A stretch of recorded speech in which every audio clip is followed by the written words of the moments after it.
यात्री कृपया ध्यान दें, गाड़ी क्रमांक 128008 सुपरफास्ट समता एक्सप्रेस थोड़ी ही देर में प्लेटफॉर्म क्रमांक 3 पर आ रही है। दोस्तों, रेलवे स्टेशन पर कभी ना कभी तो हम सब गए ही हैं, और अगर नहीं गए तो कम से कम टीवी में तो ट्रेन देखी ही है। हमारे देश में ट्रेन में हर रोज करोड़ों इंसान सफर करते हैं, और दोस्तों, हम जब भी ट्रेन में सफर करते हैं तो हमारे दिमाग में कई सवाल आते हैं, जैसे कि इतनी बड़ी बड़ी ट्रेन के डिब्बे कैसे बनते हैं, ट्रेन के पहिए कैसे बनते हैं, पटरी कैसे बनती है। टेंशन मत लीजिए, आप बिल्कुल सही जगह आए हैं, क्योंकि आज की इस वीडियो में हम आपके सारे सवालों का जवाब देंगे। तो वीडियो को बिना स्किप किए पूरा देखना। चलिए दोस्तों, शुरुआत करते हैं ट्रेन की पटरियों से। भारत में कई कंपनी है जो रेल की पटरियां बनाती है, जैसे Hindustan engineering and industries, Jindal SAW, Bharat wagon and engineering.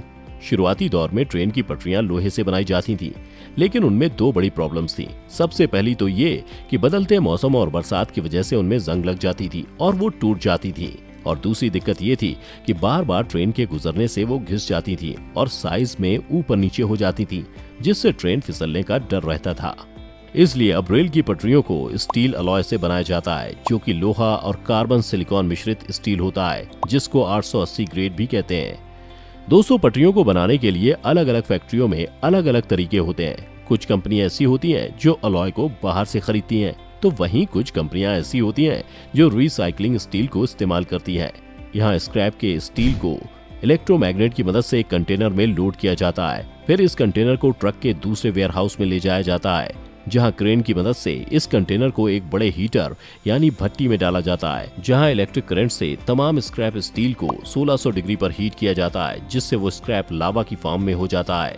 अब इस लावे को एक कंटेनर में डाला जाता है और फिर कंटेनर से एक ट्यूब की मदद से रेक्टेंगुलर सांचे में डाल दिया जाता है, जिसे ब्लूम कहा जाता है। तो दोस्तों, इस तरह ये स्क्रैप ब्लूम में बदल जाता है। लेकिन हमें ब्लूम थोड़ी ना चाहिए, हमें तो चाहिए रेलवे ट्रैक। तो दोस्तों, अब यहाँ एक कटर की मदद से इन ब्लूम्स को 3.5 मीटर की लेंथ में काट दिया जाता है, और फिर क्रेन इन्हें उठाकर वापस भट्टी यानी ओवन में डाल देती है, जहाँ इन्हें 1200 डिग्री पर 5 घंटे तक गर्म किया जाता है। 5 घंटे तक पकी इस स्टील को अब कन्वेयर की मदद से रोलर वाली मशीन में डाला जाता है। इस रोलर के अंदर से इसे 4 से 5 बार निकाला जाता है। इससे इसकी लंबाई 4 गुना हो जाती है, और फिर ब्लेड की मदद से इसे वापस 4 हिस्सों में काट देते हैं, यानी 3.5 मीटर के एक ब्लूम से 3.5 मीटर के 4 ब्लॉक्स बना दिए जाते हैं। अब इन ब्लॉक को वापस भट्टी में डाला जाता है और फिर गर्म होने के बाद एक मशीन के अंदर से निकाला जाता है, जो उसे ट्रेन की पटरी की शेप दे देता है। अब इसके एंड्स को काटकर इन्हें ठंडा होने के लिए रख दिया जाता है, और ठंडा होने के बाद इन्हें ट्रेन के पहियों के नीचे से गुजारा जाता है, जिससे ये सीधे भी हो जाते हैं और इनकी टेस्टिंग भी हो जाती है। फिर ऑर्डर के मुताबिक इन्हें साइज में काट दिया जाता है, और इस तरह से ये पटरी बनाकर लगने के लिए साइड पर आ जाती है। तो दोस्तों, ये तो थी पटरी। अब बात करते हैं इन पर चलने वाले पहियों की, और देखते हैं कि वो कैसे बनते हैं। तो दोस्तों, आपको ये बात शायद हैरान कर सकती है, पर पहिए बनते हैं स्टील की रॉड से। सबसे पहले रॉड को ब्लेड की मदद से काटकर उससे रोल बनाए जाते हैं, और फिर इन रोल्स को मशीन से उठाकर शक्तिशाली इंडक्शन में रखा जाता है। इंडक्शन में 20 मिनट रखने के बाद रोल्स को कन्वेयर की मदद से दूसरी जगह ले जाया जाता है, जहां क्लो मशीन रोल को उठाकर इंडक्शन में रखती है, और फिर शेप देने के लिए रोल को और ज्यादा गर्म किया जाता है। फिर इस गर्म रोल को प्रोसेसिंग मशीन पर रखा जाता है, जहां मशीन के 2 आर्म पहले तो रोल को सही जगह सेट करते हैं, फिर प्रोसेसिंग मशीन उसे प्रेस करती है।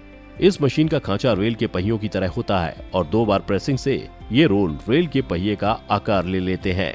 फिर क्लो मशीन से इसे रोलर मशीन में डाला जाता है, जो इसे शेप देती है और डिजाइन को कंप्लीट करती है। इसे शेप इस तरह से दी जाती है कि ये पटरी पर फंस कर चले। शेप आने के बाद इस पहिए को दूसरी प्रेसिंग मशीन में डाला जाता है, जो इसमें एक्सेल के लिए छेद करती है। छेद होने के बाद भाप वाली मशीन इस पर भाप मारती है, और फिर एक सेंसर इसका साइज नापता है। फिर इसे पानी में ठंडा होने के लिए डाल दिया जाता है। ठंडा होने के बाद इसे फाइलिंग मशीन पर रखा जाता है, जो इसके एज को क्लीन करती है और इसको चमका देती है। अब इन्हें एक्सेल पर फिट किया जाता है और फिर टेस्ट किया जाता है। टेस्टिंग में पास होने के बाद उस पर कलर किया जाता है और आगे भेज दिया जाता है। चलिए दोस्तों, पटरी और पहिए तो बन गए। अब देखते हैं रेल के कोच यानी डिब्बे कैसे बनते हैं। रेल के ये डिब्बे स्टील की शीट से बनाए जाते हैं।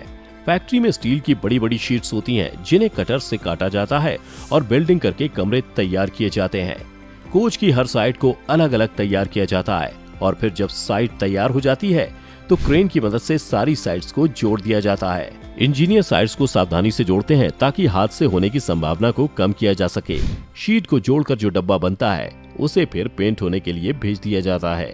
फिर डिब्बे के नीचे के हिस्से को तैयार किया जाता है। इस निचले हिस्से में शॉकर और ब्रेक जैसी चीजें लगी होती हैं।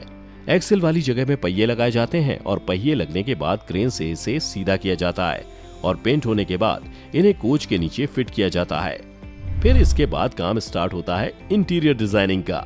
इंटीरियर डिजाइनिंग में कोच के अंदर सीट से लेकर टॉयलेट तक का सारा काम आता है, जैसे फ्लोरिंग, पैनलिंग, पानी और बिजली की सुविधा, होल्डिंग बार वगैरह वगैरह। फिर कंप्लीट होने के बाद उन्हें टेस्टिंग के लिए वेयर हाउस ले जाया जाता है। टेस्टिंग में पास होने वाले डिब्बे को फाइनल टच दिया जाता है और इस तरह से बनकर तैयार होता है हमारा ट्रेन का डिब्बा।